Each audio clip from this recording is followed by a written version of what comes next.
Good morning बच्चों। हम geometrical isomerism discuss कर रहे थे। ज्योमेट्रिकल आइसोमेरिज्म की कंडीशन आपको बता दी थी कि ज्योमेट्रिकल आइसोमेरिज्म के लिए क्या क्या कंडीशन है, ठीक है। और अपने को अब कंपाउंड में जे देखना आना चाहिए। इसके लिए मैंने आपको कहा था कि अपन एक क्वेश्चन डिस्कस करेंगे जिसमें आपको ये देखना है कि कौन कंपाउंड जे शो कर रहा है और कौन नहीं कर रहा है, ठीक है। तो क्वेश्चन लिखेंगे। अरे आपके पास तो लिखा हुआ है, लिखेंगे कहाँ, मैं लिख देता हूँ। Which of the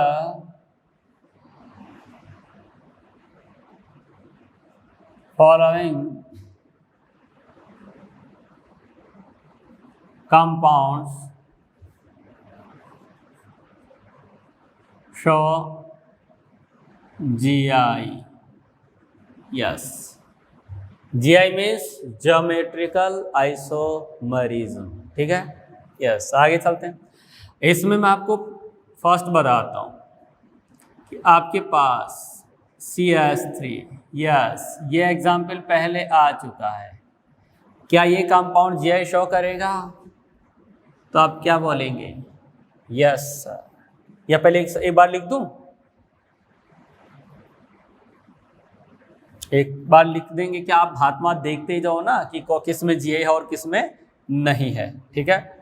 इसमें देखिए रेस्ट्रिक्ट रोटेशन आ रहा है, डिफरेंट वैलेंसी है, one is methyl another is hydrogen, methyl and hydrogen, इसमें GI होती है। और इसका GI हमने पिछले लेक्चर में बना के भी देख लिया था। कैसे बनाया था? ऐसे बने थे दो GI, double bond CH3H CH3H, double bond CH3H, इसका ओरिएंटेशन इधर हो गया। तो देखिए इससे दो GI बन गए। इस कंपाउंड के दो ज्योमेट्रिकल आइसोमर्स हैं, इन दोनों रिलेशन GI का है, पहचान में आ गया। और एग्जांपल देखो, CH3 डबल बॉन्ड CH2, क्या बोलेगा? मर जाऊंगा पर GI शो नहीं करूंगा। क्यों नहीं करूंगा? देखो, क्या रेस्ट्रिक्ट रोटेशन नहीं है? है, रेस्ट्रिक्ट रोटेशन है, carbon to carbon double bond है। फर्स्ट कंडीशन फुलफिल हो रही है बट सेकंड कंडीशन फुलफिल नहीं हो रही है। यहाँ पर जहाँ रेस्ट्रिक्ट रोटेशन हो रहा है, जिन एटम्स के रेस्पेक्ट में रेस्ट्रिक्ट रोटेशन हो रहा है, इस पर डिफरेंट वैलेंसी होनी चाहिए। रेस्ट्रिक्ट रोटेशन है, CH3 आया, H आया, दोनों ही हाइड्रोजन है, दोनों ही हाइड्रोजन है। समझ में आई बात? तो रेस्ट्रिक्ट रोटेशन होती है, सेम वैलेंसी आ गई, इसमें GI नहीं होगी। बोलो GI देखना आया, इसमें GI नहीं है, पक्का? यस। और बताते हैं first question, second, third example देखो। आप देखते ही बताया करोगे GI है या नहीं है। ये D है, D इज ड्यूटेरियम। यस, देखो रेस्ट्रिक्ट रोटेशन है, दोनों डिफरेंट वैलेंसी है, दोनों डिफरेंट वैलेंसी है। डिफरेंट वैलेंसी है तो GI इसके बन जाएंगे, इधर बना देते हैं। कौन कौन से बन जाएंगे? डबल बॉन्ड, कौन आया? CH3H, H and D। Second isomer इसका कौन होगा? Carbon to carbon double bond, CH3H, D इस साइड आ गया, H यहां आ गया। दोनों कंपाउंड डिफरेंट है, बिल्कुल एक दूसरे पर ओवरलैप नहीं कर रहे हैं। समझ में आ गया? तो आप ये कह सकते हैं both compounds are geometrical isomers and this compound show GI। Yes, इस कंपाउंड में दो ज्योमेट्री पॉसिबल है। हाइड्रोजन सेम होने की वजह से नहीं आया था। देखिए आप, NH double bond NH, restrict rotation आया, नाइट्रोजन डबल बॉन्ड नाइट्रोजन के respect. Sir second condition fulfil नहीं हो रही, नाइट्रोजन के रेस्पेक्ट में दो डिफरेंट वैलेंसी नहीं है, नाइट्रोजन पर दो डिफरेंट वैलेंसी नहीं है, दो ग्रुप और एटम नहीं है, ऐसा आपको लग रहा है पर ऐसा नहीं है। देखो कैसे, डबल, अरे यार ये हाइड्रोजन इस नाइट्रोजन से कनेक्ट नहीं हो रही है, नाइट्रोजन से नाइट्रोजन कनेक्ट हो रहा है, फिर उस पर हाइड्रोजन है। समझ ही नहीं रही बात को। नाइट्रोजन डबल बॉन्ड नाइट्रोजन, ठीक है।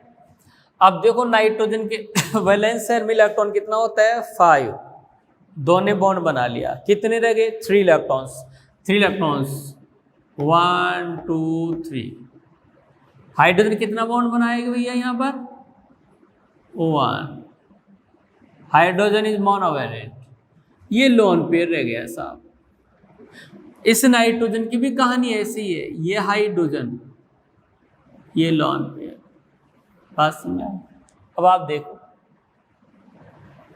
रेस्ट्रिक्ट रोटेशन है, डिफरेंट वैलेंसी है क्योंकि यहाँ लोन पेयर है और यहाँ भी लोन पेयर है। लोन पेयर को अपन डिफरेंट वैलेंसी मानकर चल रहे हैं, lone pair is considered as a different valency. Different valency है तो देखिए दूसरा आइसोमर क्या हो सकता है, restrict rotation with respect to nitrogen,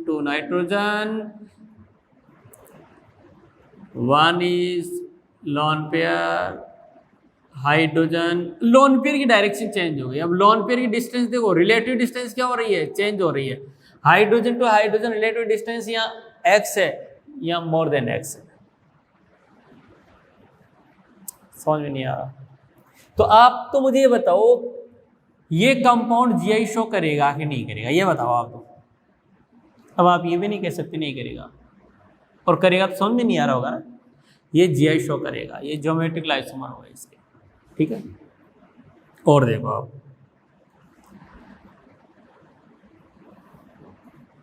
phenyl group ले लो, PHN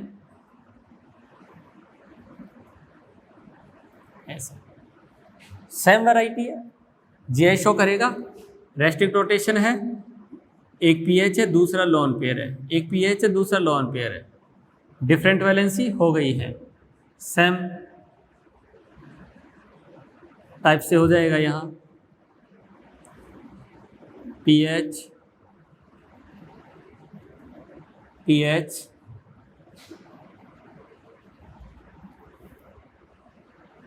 ये लोन पेयर, पीएच यहाँ है। अब पीएच अपनी रिलेटिव डिस्टेंस चेंज कर लिया भैया, ये हो गया। तो both compounds are geometric isomers and this compound show geometric isomerism। समझ में आ रहा है? Yes. CH2 double bond NH। अब ये शो नहीं करेगा, क्यों नहीं करने वाला है? रेस्ट्रिक्ट रोटेशन तो है बट वैलेंसी क्या आ रही है, सेम वैलेंसी आ रही है, hydrogen hydrogen nitrogen.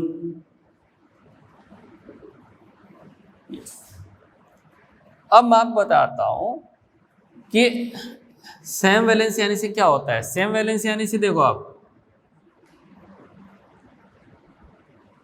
HH double bond nitrogen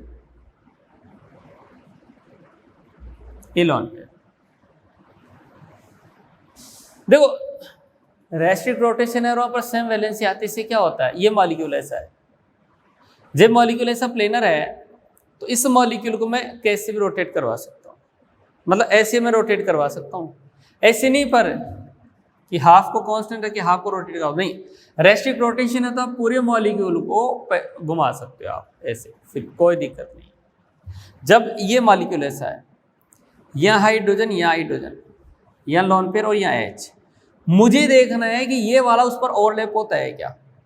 इसका लोन पेयर इधर है, ये लोन पेयर है, इधर H। जब भी इसको मैंने रोटेट करवाया तो लोन पेयर नीचे आया भाई और हाइड्रोजन ऊपर गया और H पर H भी ओवरलैप हो गई। तो सेम ग्रुप होने की कंडीशन में ये ओवरलैप हो जाते हैं और हम ये कहते हैं कि ये जीआई ऐसे नहीं कि देखो इसमें लोन पेयर ऊपर है, इसमें लोन पेयर नीचे आ गए तो जीआई हो गए। नहीं नहीं नहीं नहीं नहीं होंगे, ये आइडेंटिकल हैं।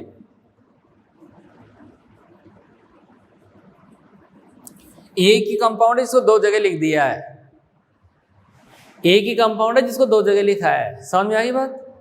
तो इसमें जीआई नहीं होने वाली है। अब आप लोगों को जीआई देखना आ गया होगा। ओहो, और भी देख सकते हैं आप। CH3 double bond N CH3, कोई तकलीफ नहीं है। अब ये जीआई शो कर देगा, देखना आ गया। रेस्ट्रिक्ट रोटेशन है, हाइड्रोजन मिथाइल डिफरेंट वैलेंसी हो गई, lone pair and methyl. Lone pair आपको बनाकर नहीं देगा कि लोन पेयर है कि नहीं है, आपको पहचान आना चाहिए कि यह लोन पेयर है। अरे तो आपको पहचानना है कि लोन पेयर है कि नहीं है। समझ में आई बात? यस, तो यहाँ पर ये लोन पेयर हो गया। ठीक है भाई, चलो जी। तो आप इसके बना सकते हैं जीआई, अब कोई तकलीफ है ही नहीं, आप तो सीख लिया। आप तो कहीं भी आप जीआई देख सकते हैं। और देखो आप साइक्लिक में बता देते हैं।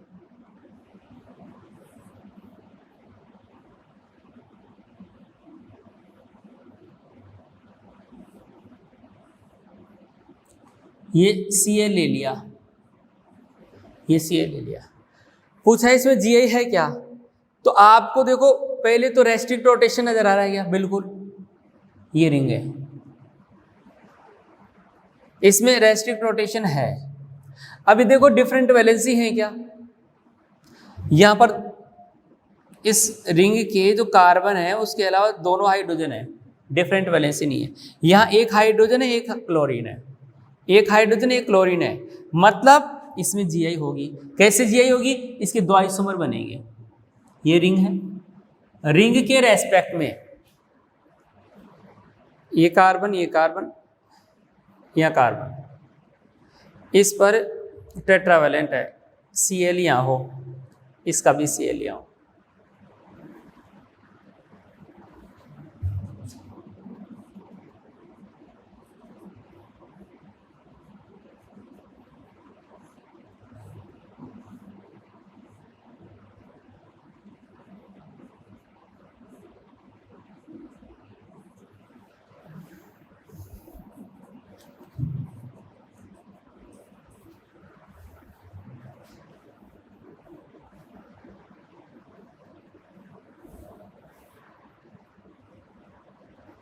अरे नहीं ऐसा नहीं, अरे बोला ही नहीं तो सुनेगा कहाँ से देगा।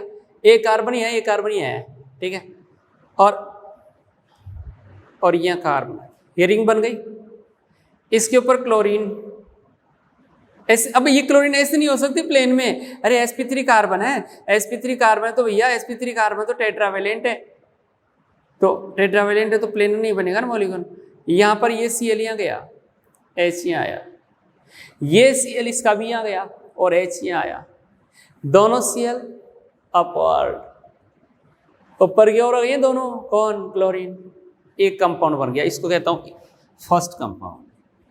मैंने दूसरे में देखा, दूसरे में कि ये 3 कार्बन्स थे साइक्लिक फॉर्म में, एक क्लोरीन ऐसा है और दूसरा क्लोरीन ऐसा है।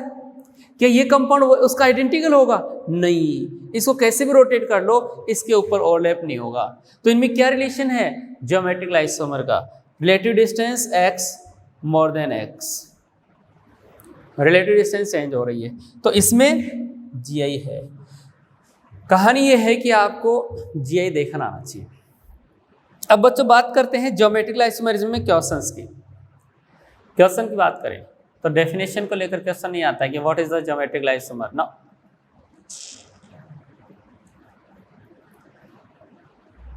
Right the conditions of geometric isomers. No, identify करना होता है, पहचानना होता है कौन से कंपाउंड में जीआई है। मींस एग्जाम में क्वेश्चन क्या आएगा? Which of the following compound show geometrical isomerism, GI. समझ आई बात? और फिर आपको आइडेंटिफाई करना पड़ेगा कि कौन सा शो कर रहा है और कौन सा नहीं कर रहा है। तो ये एक बहुत ही अच्छा क्वेश्चन बनता है। आप देखेंगे सीट डीपीपी सॉल्व करेंगे, बहुत जगह पूछा हुआ है which of the following compound does not show GI, which compound show GI. तो इस पर प्रैक्टिस करना जरूरी है कि कहाँ कहाँ होती है जीआई। समझ में आ गई बात? तो अब अपन डिफरेंट कंडीशंस में जीआई देखेंगे कि कहाँ हो सकती है। ये एल्कीन में हो सकती है, साइक्लो एल्केन में हो सकती है, साइक्लो एल्कीन में हो सकती है, क्रोमोलिन्स में है, साइक्लो एल्काइलिडीन में हो सकती है, ऑक्जाइम में हो सकती है। ठीक है कि नहीं? तो वन बाय वन उन एग्जाम्पल्स को देखेंगे जहां पर अपने को जीआई नजर आती है। ठीक है बच्चों, तो ये क्वेश्चन क्लियर हुआ। इससे पता चल रहा है कि जीआई अपने को देखना आ गया है। आ गया मतलब दो कंडीशन समझ में आ गई है, रेस्ट्रिक्ट रोटेशन, डिफरेंट वैलेंसी, और थर्ड वाली आ गई आइसोटोप, फोर्थ वाली आ गई lone pair. Lone pair and isotope, lone pair and isotopes are different valency. ठीक है, चलो आगे चलते हैं। अब मैं आपको ये बताने वाला हूं कि जीआई कहां कहां देखने को मिलेगी।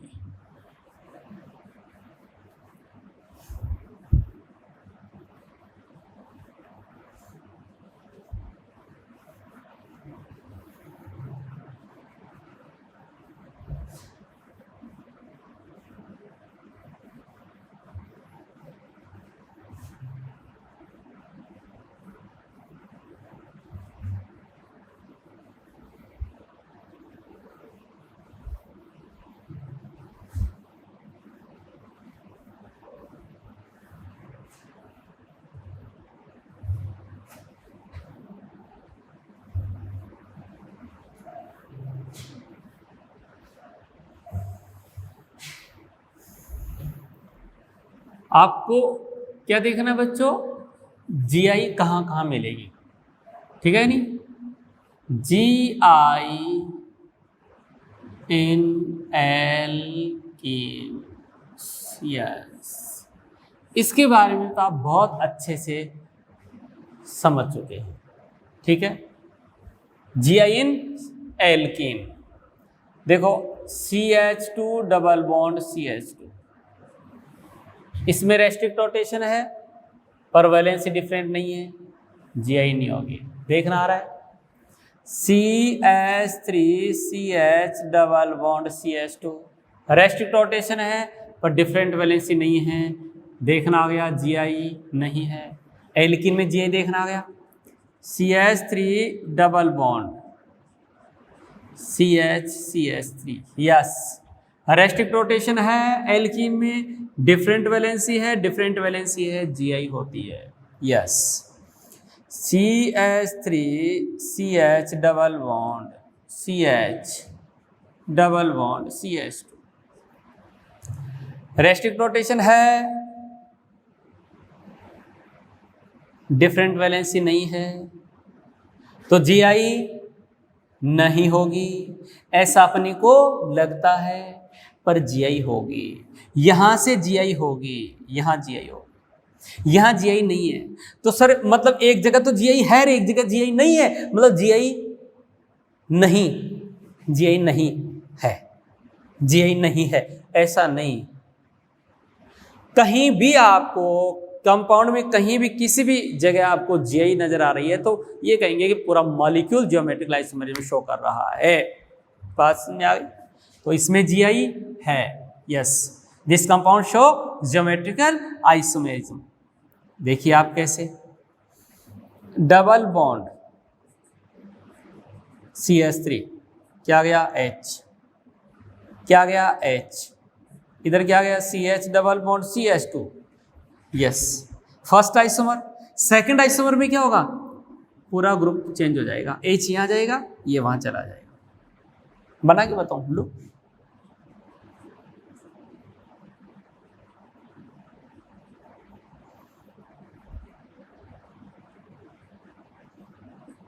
ये लो, इसके दो आइसोमर हो गए। यहां पर जीआई नहीं होगी, ग्रुप क्या आ रहा है? सेम आ रहा है। ये क्या था? जीआई इन एल्कीन, जीआई इन एल्कीन। सेकंड केस देखिए आप, ABCD ले लो या पॉइंट लगा के ले लो, उससे कोई फर्क नहीं पड़ेगा, नंबरिंग ऐसे दे लो, India first A, GI means geometrical isomerism in cycloalkane.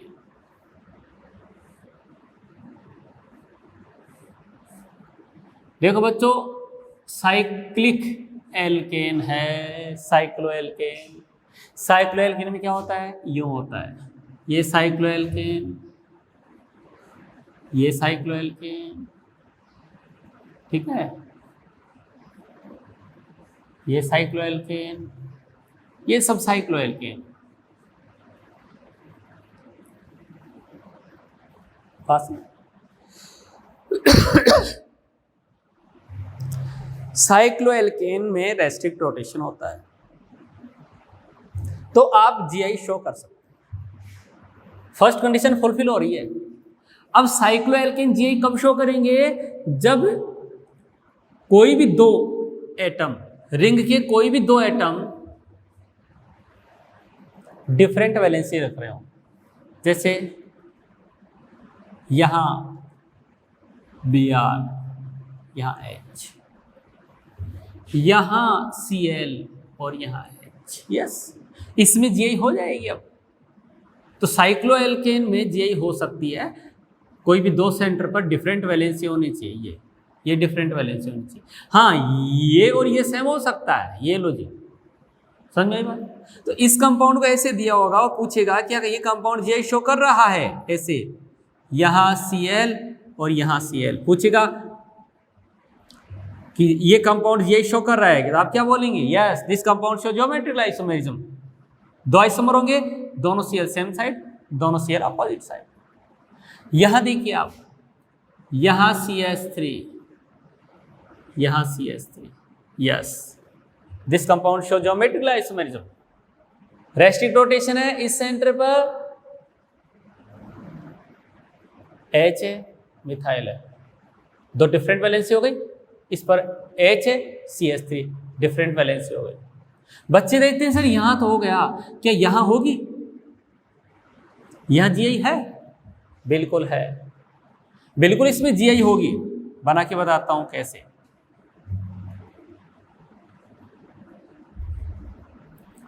Cyclobutane, yes, cyclobutane, yes.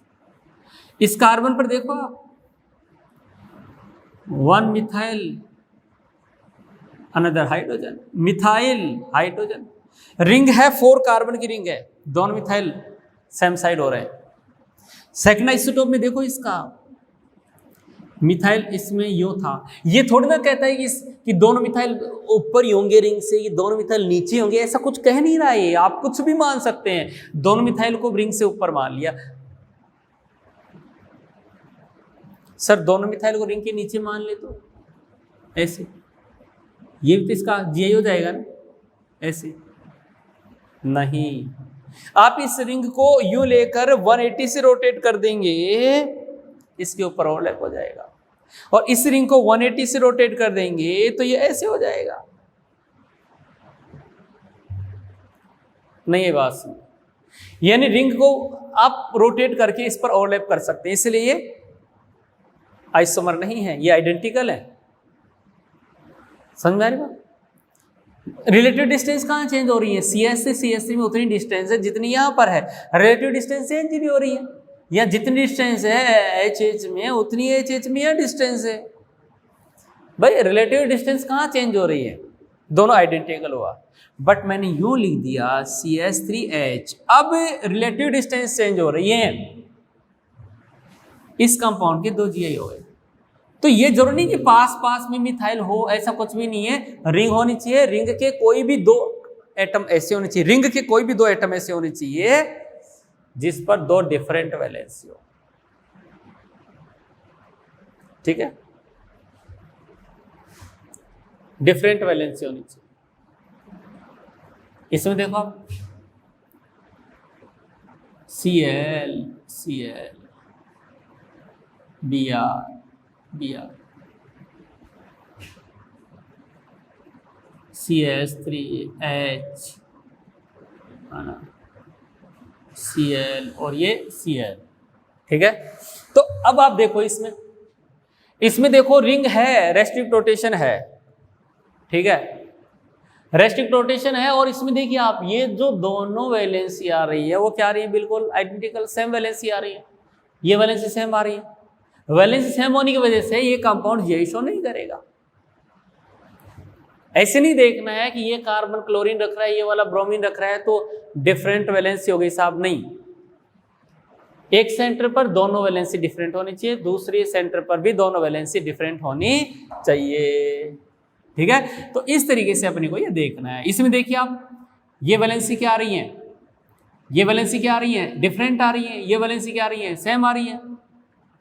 तो ऐसे नहीं कि यहाँ सेम आ रही है और यहाँ जो है यहाँ सेम आ रही है और यहाँ डिफरेंट आ रही है तो GI शो कर देगा, सर यहाँ तो नहीं करेगा, यहाँ करेगा, ऐसा कुछ भी केस नहीं है। बात समझ में आ गई? तो ऐसा है कि आपको साइक्लोएल्केन में GI देखना आना चाहिए, साइक्लिक होना चाहिए, किन्हीं भी दो सेंटर पर डिफरेंट वैलेंसी होनी चाहिए। फिर समझा रहा हूं, रेस्ट्रिक्ट रोटेशन है, यहां वैलेंसी डिफरेंट है पर यहां डिफरेंट नहीं है, अब ये GI शो नहीं करेगा। ये डिफरेंट है पर रिलेटिवली दोनों क्या है, सेम है, इसलिए यहां पर नहीं होगा GI। इसमें आपको एक केस और बताता हूं, यहां ऐसे नहीं आएगा कि भैया GI इन साइक्लोएल्केन समझाओ आप, नहीं, आपको एग्जाम्पल दे रखा होगा और उसमें GI पहचान होगा। देखो यही एग्जाम्पल ले लेता हूं, इससे मैं समझा रहा हूं, CH3 और H तो, अरे यार H लिखने की जरूरत नहीं है, H अपने आप में होता है, ये Cl और ये Cl, ये कंपाउंड GI शो नहीं कर रहा है, पर यही मैंने दूसरा CH3 लिख दिया। अब देखिए आप, इससे लेना देना नहीं है, यहां दो डिफरेंट वैलेंसी हो गई, यहां पर रेस्ट्रिक्ट रोटेशन है with respect to ring, different valency, different valency, different valency, नहीं आया समझ में। यहां देखो, ये CH3, ये H यहां नहीं है, यहां है, और H नहीं लिखेगा वो, CH3, H तो आप खुद समझोगे। अब ये कंपाउंड GI शो करेगा, रे करेगा, ये GI शो नहीं करेगा। मेरे को ऐसे लगता है कि आपको साइक्लोएल्केन में GI देखना आ गया है, GI इन साइक्लोएल्केन, ठीक है। इससे पहले क्या देखा, GI in GI in alkenes, ठीक है। एल्कीन में carbon to carbon double bond था, इनमें रिंग थी।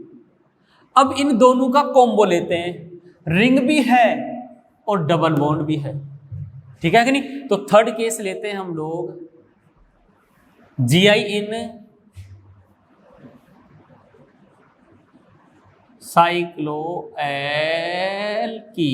साइक्लोएल्कीन, नॉट साइक्लोएल्केन, यस, इसमें GI देखेंगे।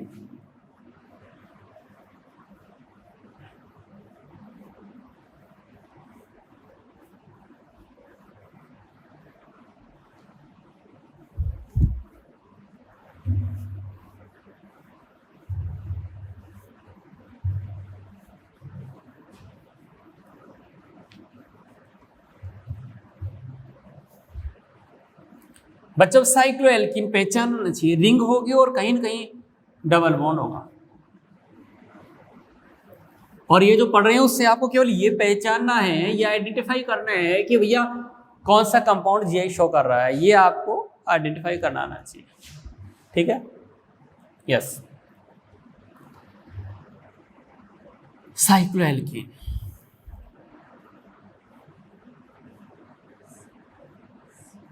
ये साइक्लोएल्केन, डबल बॉन्ड आ गया, क्या बन गया ये, साइक्लोएल्केन। रिंग के रेस्पेक्ट भी रेस्ट्रिक्ट रोटेशन है, डबल बॉन्ड के रेस्पेक्ट भी है। रिंग के रेस्पेक्ट ये कहीं GI शो नहीं करेगा, लेकिन डबल बॉन्ड के रेस्पेक्ट में देखिए आप, यहां पर H है और यहां पर H है, तो मैं कह सकता हूं ये वैलेंसी H से और ये CH2 से कंप्लीट हो रही है, H और CH2 से कंप्लीट हो रही है, तो यहां GI होनी चाहिए। इसका नाम है साइक्लो ब्यूटेन। क्या होना चाहिए भाई इसमें? जीआई होनी चाहिए, और जीआई होगी तो फिर कैसे बनेगा?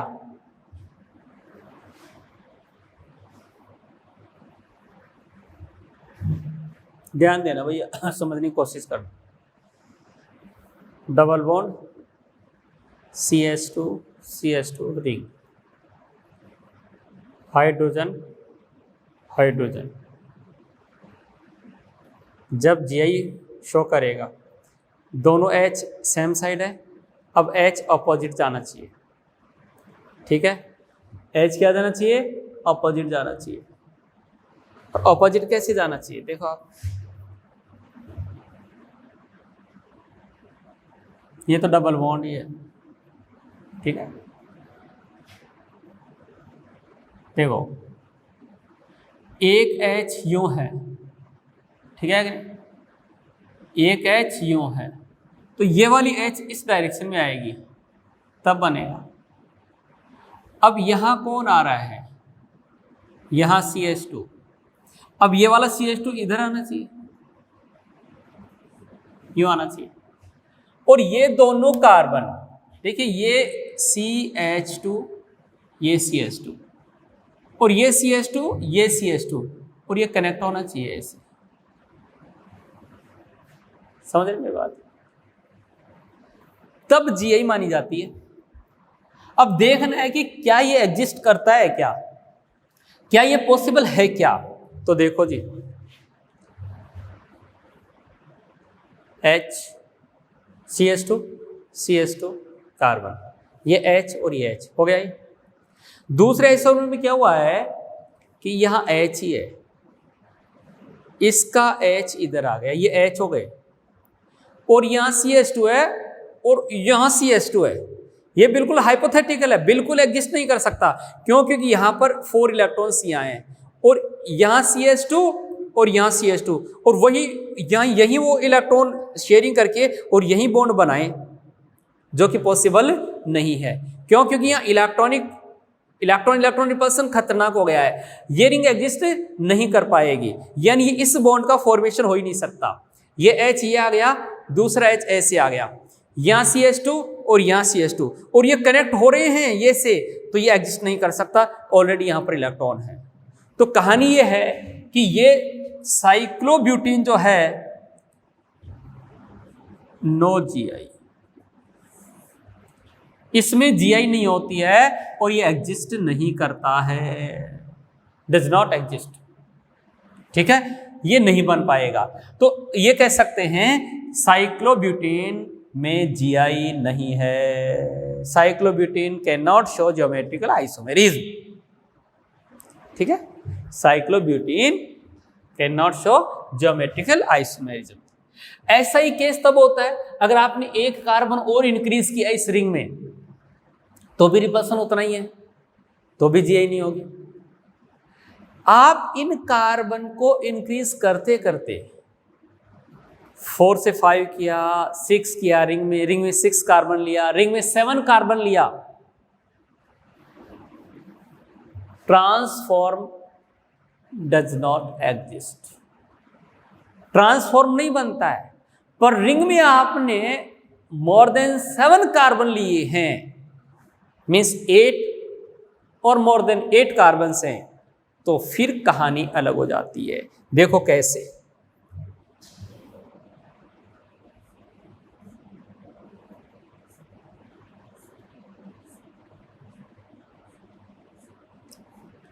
ये दोनों H same group same side होता है, उसको सिस बोलते हैं, दोनों H सेम साइड आ रही हैं, ये साइक्लोब्यूटीन है। और कैसा फॉर्म है ये? सिस वाला। Same group same side cis बोलते हैं, same group opposite side trans बोलते हैं। यही इसमें ही अगर मैं ये कहूं क्या कि ट्रांसफॉर्म बनानी है,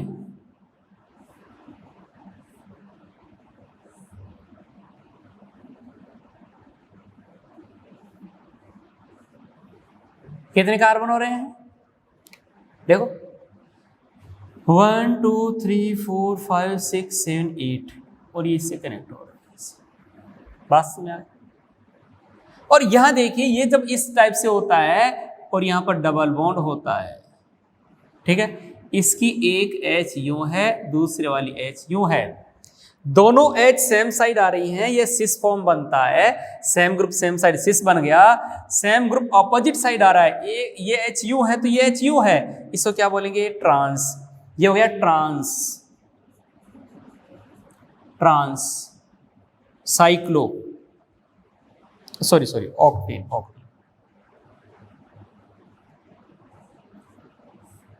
साइक्लो ऑक्टेन, ये ट्रांस साइक्लो ऑक्टेन बन गया। ये अब जाके पॉसिबल क्यों हुआ? रिंग में जब 8 कार्बन है, मोर देन 7 कार्बन है, तो फिर पॉसिबल कैसे हो जाता है? तो देखिए आप, सिस में तो कोई प्रॉब्लम है ही नहीं, ये H और ये H और ये यू 1 2 3 4 5 6 7 8 हो गया कनेक्ट, इसमें तो कोई प्रॉब्लम नहीं है। ट्रांस वाले में क्या होता है फिर? ट्रांस वाले में ऐसे होता है, ये HU है। अभी ऐसे समझ में आएगा, नहीं समझ में आया तो आ जाना भाई, कोचिंग में समझा दूंगा। ये HU है। अब आपका दिमाग कहीं और चला गया, जैसे मैंने कहा ये H ऐसे है, आपके लिए चाय आ गई, बस आप गए काम से, फिर समझ नहीं आएगा। ये HU है, ये HU है। अब यहां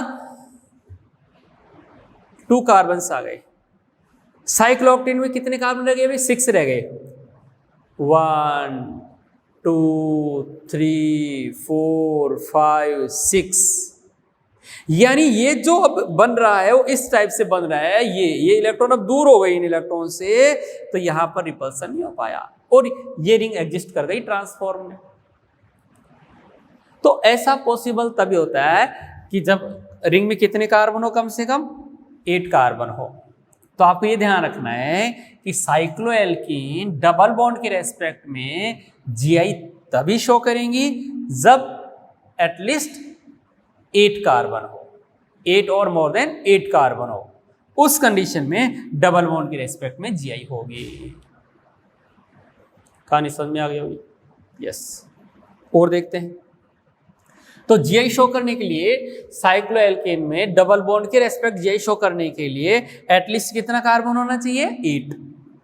8 से कम कार्बन है तो फिर वहां डबल बॉन्ड के रेस्पेक्ट में जीआई नहीं होती है।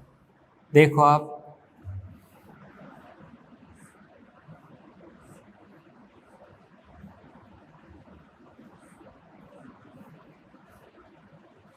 यस, ये डिकेन है और इसमें देखो आप, डबल बॉन्ड यहां बनाया, ये H और ये H same group same side है, तो क्या कहेंगे? सिस फॉर्म, सिस साइक्लो।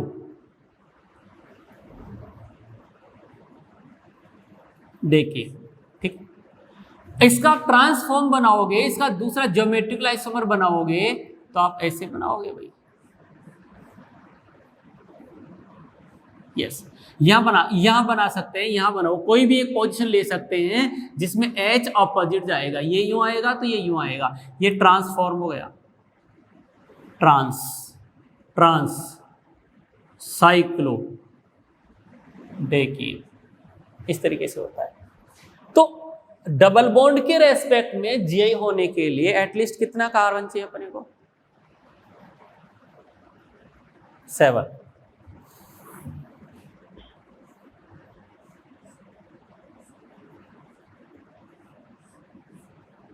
देखिए आप, इसमें आप डबल बॉन्ड यहां बनाएंगे, सिस बनेगा, यहां सिस बनेगा, यहां भी सिस बनेगा, ये सिस फॉर्म बनेंगे।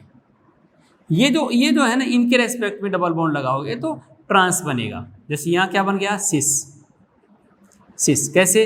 हाइड्रोजन सेम साइड आ रहे हैं, सेम साइड होता है, सिस बोलता है, साइक्लो नोनिन, ठीक है। ट्रांस बनाना है, ये जीआई है भाई, ज्योमेट्रिकल आइसोमर्स है, यहां ये पॉसिबल नहीं है, ये इससे इसमें नहीं जा सकता।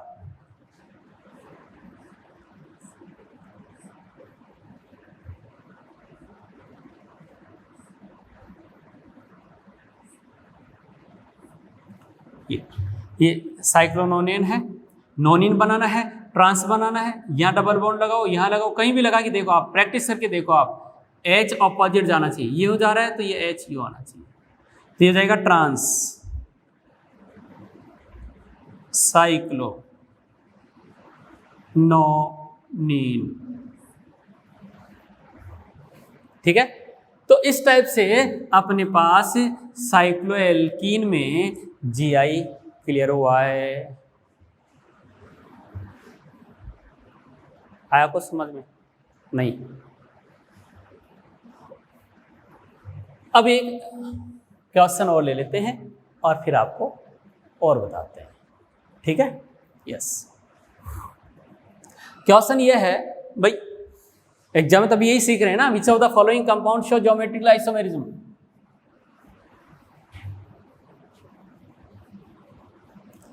तो भैया डबल बॉन्ड के रिस्पेक्ट में जीआई होने के लिए कितना कार्बन चाहिए?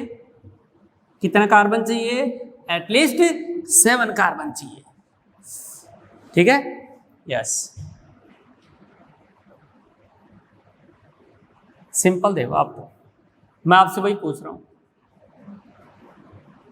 Which of the following compounds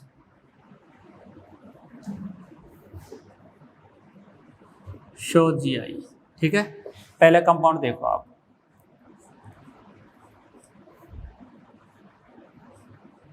CH3 double bond के रेस्पेक्ट में ये डिफरेंट वैलेंसी, ये डिफरेंट, ये डिफरेंट, ये डिफरेंट, तो डबल बॉन्ड के रेस्पेक्ट जीआई होती है जब डिफरेंट वैलेंसी होती है। पर ये डबल बॉन्ड रिंग का है और रिंग में at least 7 carbon, sorry at least 8 carbon होना चाहिए, तो डबल बॉन्ड के रेस्पेक्ट में जीआई नहीं होगी, no GI, no geometrical isomerism. Clear? क्योंकि इसका सिस फॉर्म तो है, ट्रांसफॉर्म नहीं बनेगा। हाँ, 8 और मोर देन 8 कार्बन आ रहे हैं तो फिर हो जाएगा। क्लियर? ये इससे और भी इंपॉर्टेंट आ गया है। ठीक है, सेकंड वाला ऐसा ही है, CH3 यहाँ भी CH3 है और यहाँ भी CH3 है। पूछा क्या ये जीआई शो करेगा? तो हम कहेंगे बिल्कुल करेगा। क्यों करेगा? इसके रेस्पेक्ट में तो जीआई नहीं होगी डबल बॉन्ड के रेस्पेक्ट तो, पर ये साइक्लोएल्केन के रेस्पेक्ट हो जाएगी, जिसमें साइक्लोएल्केन में 2 sp3 कार्बन पर 2 डिफरेंट वैलेंसी हैं। कैसे? देखो आप, ये तो ऐसा ही रहेगा, पर इसमें क्या हो सकता है? इसमें ये हो सकता है कि दोनों मिथाइल ग्रुप सेम साइड हो, एक तो आइसोमर हो सकता है। भाई इसके रेस्पेक्ट तो हो सकता है ना, रिंग के रेस्पेक्ट। देखो आप, ये तो ऐसा ही रहेगा, डबल बॉन्ड के रेस्पेक्ट को जीआई नहीं है, साइक्लोएल्केन वाला केस लगेगा इसमें, साइक्लोएल्केन में जीआई, ये CH3, ये H और ये CH3 की रिलेटिव डिस्टेंस चेंज हो गई है, यानी इसमें जीआई हो रही है। बात समझ में आ रही है? हाँ, अगर ये ऐसा हो, थर्ड एग्जाम्पल ऐसा है, डबल बॉन्ड है, एक CH3 यहाँ है, दूसरा CH3 यहाँ है, तो इस पर 2 डिफरेंट वैलेंसी निकल कर नहीं आ रही हैं जो कि आउट ऑफ प्लेन जा सके। ये तो इस प्लेन में ही आ गई, इसके पास CH3 है, दूसरा H है, तो यहाँ अगर ऐसा यहाँ होता, ये CH3 यहाँ होता तो जीआई हो जाती, पर इस डबल बॉन्ड पर आ रही है, इसलिए जीआई शो नहीं करेगा। बात समझ में आ गई? तो अब अपने को साइक्लोएल्केन में जीआई जो है वो क्लियर हो जानी चाहिए। ये बहुत ही अच्छा एग्जाम्पल है। ठीक है बच्चों, तो आज हमने क्या डिस्कस किया? ज्योमेट्रिकल आइसोमेरिज्म देखना, जिसमें first in alkene, second cycloalkane, third in cycloalkene. ठीक है बच्चों, नेक्स्ट जो है हम आप लोगों के लिए 4th नंबर लेकर आएंगे। 4th नंबर होगा ज्योमेट्रिकल आइसोमेरिज्म इन क्यूमोलिन्स। तो इंतजार करिए उसका, तब तक के लिए थैंक यू।